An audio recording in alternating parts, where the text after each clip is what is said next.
Bercakap mengenai mahasiswa ini yang menjadi satu kerisauan kita apabila menurut statistik yang dikeluarkan KPM, lebih kurang 300,000 pelajar lepasan SPM tidak mahu menyambungkan pelajaran, Munawar. Itu menjadi satu persoalan utama, khususnya mengapa pelajar lepasan SPM dan juga STPM ini tidak mahu menyambung pelajaran ke peringkat yang lebih tinggi. Jadi kita akan berbicara berkenaan dilema remaja pada hari ini bersama dengan tetamu kita iaitu Encik Farhan Rahmat, iaitu perunding motivasi.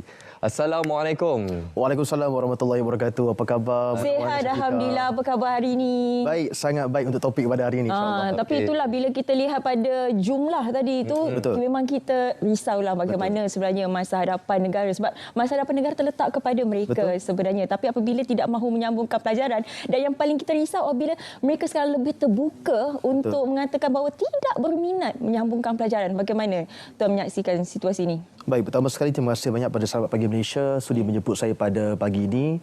Tuan-tuan dan puan, topik yang kita bincangkan pada hari ini sangat-sangat membimbangkan.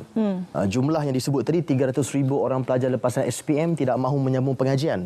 Itu satu jumlah yang begitu besar sebenarnya, dan kalau diikutkan, ini merupakan jumlah yang menyebabkan negara kita sendiri pun mengalami satu kebimbangan bahawasanya bagaimana pula dengan peluang-peluang pekerjaan yang nanti akan diisi.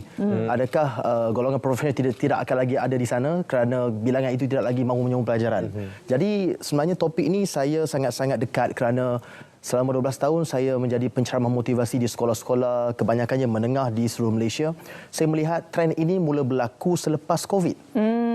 Dan waktu COVID itu kita melihat transisi ini berlaku apabila wujudnya trend influencer ataupun pembina konten creator yang mana sebenarnya menjadi kebimbangan. Ramai pelajar yang beranggapan tak apa bang, saya tak study pun tak apa, sebab saya boleh buat cara lain untuk dapatkan wang ataupun pendapatan sebenarnya. Dan baru-baru ni saya dapat satu orang kata luahan hati daripada seorang kaunselor yang mana sekolahnya terletak di luar bandar di satu daerah di Kedah, yang mana kebanyakan pelajar-pelajar mereka sudah mula ada komitmen seperti motosikal, kemudian smartphone dan sebagainya, dan disebabkan komitmen itu mereka mula untuk bekerja. Jadi ini menyebabkan anak-anak muda kita sebenarnya dah mula beralih arah daripada nak belajar dan sebagainya kepada nak bekerja seawal usia 15 tahun, 16 tahun, dan bagi saya ini satu trend yang tidak begitu sihat, terutama dari sudut dunia pendidikan, kerana kita nak tengok anak-anak muda kita ini berkembang sebagai seorang anak muda yang ada idealism, sebagai anak muda yang ada cita-cita yang tinggi, tapi malangnya disebabkan oleh tarikan ke arah itu menyebabkan anak-anak muda kita tidak ada minat untuk nak sambung belajar. Jadi tuan-tuan dan puan yang menyaksikan kita punya slot pada pagi ini, sebenarnya ini merupakan satu wake up call untuk ibu bapa juga memerhatikan anak-anak supaya kalau tidak pergi peringkat lebih tinggi sekalipun, kita ada ruang lain kan, kemahiran dan sebagainya. Jadi saya ingat itu yang kita patut bimbangkan. Okey, ini situasi yang sangat membimbangkan untuk negara kita. So, pastinya kita perlu mencari satu solusi untuk perkara ini. Dan mungkin kita boleh berikan gambaran kepada masyarakat, kepada generasi muda, remaja di luar sana. Apakah impaknya kepada negara, khususnya dalam usaha untuk kita melahirkan tenaga kerja berkemahiran tinggi. Jadi kesannya kepada pasaran kerja akan datang, dan juga kita lihat sektor pekerja ini merupakan komponen yang sangat penting kepada pembangunan negara ke arah negara maju. Jadi bagaimana untuk gambarkan kepentingan hal ini? Baik, tuan-tuan dan puan, baru-baru ini saya baca satu berita, negara akan kehilangan 70% tenaga mahir sekiranya lepasan SPM tidak menyambung pengajian. Jadi menjawab soalan Munawar sebentar tadi, sebenarnya untuk mengisi kekosongan dari segi golongan profesional dan sebagainya ini, negara kita akan mengalami satu keadaan di mana ketandusan anak-anak muda yang mana mempunyai capability ataupun kebolehan untuk nak berada di posisi-posisi yang penting dalam negara kita. Dan mereka inilah yang akan membesar menjadi seorang peniaga, seorang bapa, seorang suami, seorang isteri, tapi malangnya dari segi pelajaran itu mereka ke belakang, tertinggal. Jadi saya juga nak petik satu fakta yang mana merupakan KPM sahkan lebih kurang 30,000 orang pelajar tidak ambil SPM 2022. Jadi itu jumlah yang nampak macam 30,000, tapi sebenarnya itu jumlah yang kita patut bimbang. Dan kemudian angka sebenar adalah seramai 29,663 orang daripada 388,832 orang calon lepasan SPM. Jadi Ramai tu. Dan satu lagi 70,000 orang pelajar tak layak dapat sijil SPM. Maknanya subjek bahasa Melayu dan juga sejarah tak lulus. Jadi apa yang kita nak harapkan daripada anak-anak muda kita yang mana bahasa Melayu dengan sejarah pun fail. Dan bila saya pergi ke sekolah-sekolah sebenarnya, saya selalu tanyalah buat bancian secara rawak kan. Siapa yang nak sambung belajar? Tuan-tuan dan puan, kalau dulu trend sebelum COVID, kita dapat saksikan yang anak-anak muda kita, dia hunger untuk dia nak sambung belajar, dia nak dapat pekerjaan yang baik dan sebagainya. Tapi bila kita sekarang ni, saya ingat bukan saya sahaja, golongan guru pun sekarang ni dah bimbang kerana bila tanya siapa nak sambung belajar, saya yakin, saya percaya memang jumlah yang nak angkat tangan nak sambung belajar tu dah tak seperti dulu. Jadi sebenarnya negara kita dalam keadaan yang, bagi saya lah sebagai seorang penceramah motivasi, dalam keadaan yang membimbangkan kerana anak-anak muda kita ada banyaklah faktor-faktor yang menyebabkan dia dah tak ada minat untuk sambung belajar. Ya, saya berminat nak tahu faktor tu sebab ialah berbekalkan dengan pengalaman 12 tahun sebagai penulis motivasi, lebih dekat dengan anak-anak ini. Apa sebenarnya yang bermain di minda mereka sehingga kan mereka merasakan tidak mahu menyambungkan pelajaran? Baik, pertama sekali kita lihat antara faktor-faktor yang menyumbang ke arah anak-anak muda kita tidak mahu sambung belajar. Pertama sekali mereka nak terlibat dengan ekonomi gig. Sebagai contoh, dalam dunia kita katakan sebagai rider, tak kisahlah di mana-mana pun, dia kata tak apa bang, saya dalam tempoh 2 tahun ni kalau saya kerja sebagai rider pun, hantar makanan dan sebagainya, sebulan saya boleh dapat dekat RM2,000. Dia nampak nilai itu. Nilai itu telah pun mengaburi matanya. Tak apa bang, kalau 2 tahun tu saya tak sambung belajar pun, saya dah dapat berapa ribu dah bang. Macam tu. Nampak tak? So dia punya pemikiran itu, anak-anak muda kita sekarang, dia nak sesuatu yang pantas, dia tak nak pening-pening kepala. Buat, dapat, habis. Dan itulah cycle dia. Kedua, mereka nak terlibat dengan dunia sebagai influencer. Tambah sama sekarang ni anak-anak muda kita ni, memang saya pun buat juga konten kan, tapi bila saya masuk dalam TikTok tu, ialah kita pun nak educate, tapi malangnya kadang-kadang ada anak muda yang beranggapan senangnya buat konten, nak jadi kaya dan sebagainya. Dan baru-baru ini pun kalau kita saksikan, saudara Khairul Aming pun ada keluarkan satu statement ketika beliau mendapat anugerah TikTok Awards baru-baru ini. Siapa nak jadi content creator, sambunglah belajar. Kita dapat lihat dari situ seorang content creator yang educated. Dia nak educate masyarakat bahawasanya nak jadi content creator boleh. Tapi kita kena ada satu orang kata pendidikan yang baik supaya nanti konten yang kita hasilkan pun bermutu. Bukan jadi seorang content creator yang mana sekadar nak viral akhirnya jatuh kan. Kemudian yang ketiga, ramai beranggapan yang sambung belajar ni tak dapat pekerjaan seperti yang diharapkan, tak setimpal. Dan yang keempat, nak kerja sebab ada komitmen bulanan. Dan yang kelima, kurang pendedahan dan juga galakan daripada ibu bapa dan juga rakan-rakan. Sebab ada ibu bapa yang saya dapat maklumat daripada budak-budak kan, ada mak bapak yang lebih rela anak mereka terus bekerja. Tak apalah, tak payahlah sambung belajar, tolong ayah, tolong mak kerjalah. Sampai tahap macam tu pun ada. Dan ada kawan-kawan circle mereka ni yang mana buat apa nak sambung belajar, baik kita kerja. Jadi itu pengaruh rakan sebaya. Circle itu sebenarnya telah pun menyebabkan anak-anak muda kita kata, tak apalah, tak sambung pun tak apa, yang penting aku boleh dapat duit. Saya suka salah satu faktor yang Tuan sebut tadi.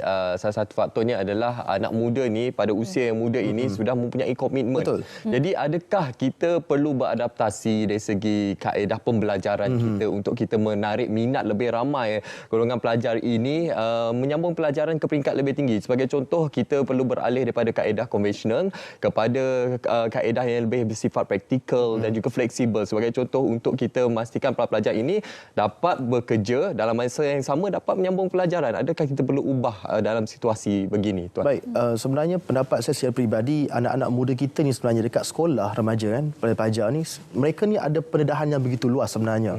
Dan saya ingat pihak KPM, sekolah dan sebagainya telah pun buat banyak program-program yang untuk menyedarkan anak-anak muda kita tentang pentingnya untuk sambung belajar ni.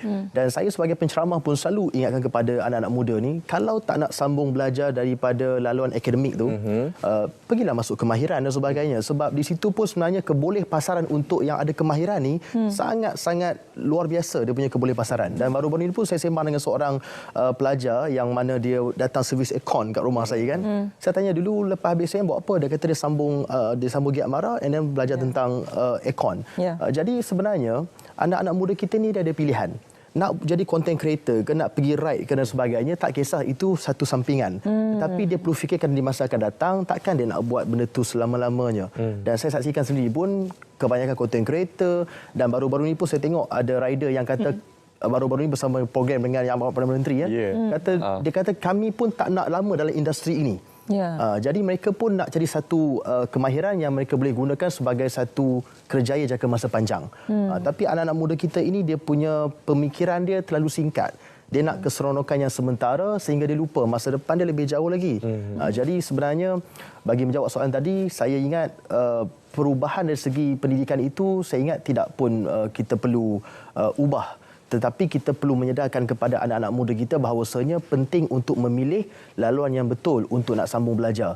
Dan bagi saya pendapat di sekolah, peranan kaunselor juga merupakan peranan yang cukup penting untuk menunjuk arah kepada laluan untuk anak-anak muda kita nak sambung belajar.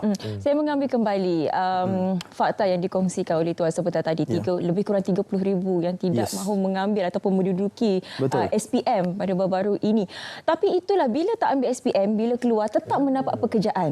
Kerana mereka di luar sana tetap menawarkan dan juga memberikan pekerjaan kepada mereka. Kita tidak ada satu standard yang mengatakan kalau tidak ada SPM tak boleh langsung dapat pekerjaan.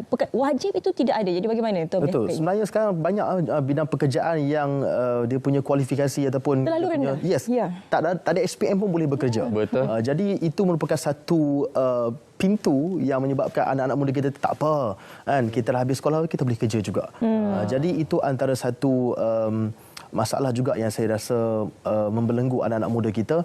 Dan kalau ingat zaman kita sekolah dulu kan, kita punya hala tuju kalau kata pada waktu itu, waktu kita SPM tu, takut macam mana pun, kita gementar macam mana pun, tetap kita datang untuk ambil SPM. Kita langgar. Kita langgar je. Tapi budak-budak sekarang sampai tahap ada yang tak datang terus pun ada. Jadi bagi saya itu satu perkara yang sebenarnya kita patut bimbang, sebab adik-adik kita ni sebenarnya dia perlukan satu guidance, bimbingan yang betul. Kerana sekarang ni begitu banyak toksik. Nampak influencer tu, dia boleh berjaya tak sambung belajar. Benda tu dikaburi. Jadi ini merupakan satu peluang kepada rakan-rakan yang mana sekarang ni terlibat dalam dunia content creator, yang mana yang sambung belajar. Kalau boleh kita educate. Sebab gunakan platform itu dengan kita punya ratusan ribu followers yang ada, kita gunakan peluang tu untuk spread positive vibe kepada anak-anak muda kita. Kerana gusar satu hari nanti anak-anak muda kita tidak akan lagi mahu untuk belajar. Dan perkara ini sebenarnya bukanlah tingkatan 5 sahaja yang cakap tak nak sambung belajar. Kalau saya ceramah menengah rendah sekalipun, Form 1, Form 2, siapa nak sambung belajar, tuan-tuan dan puan?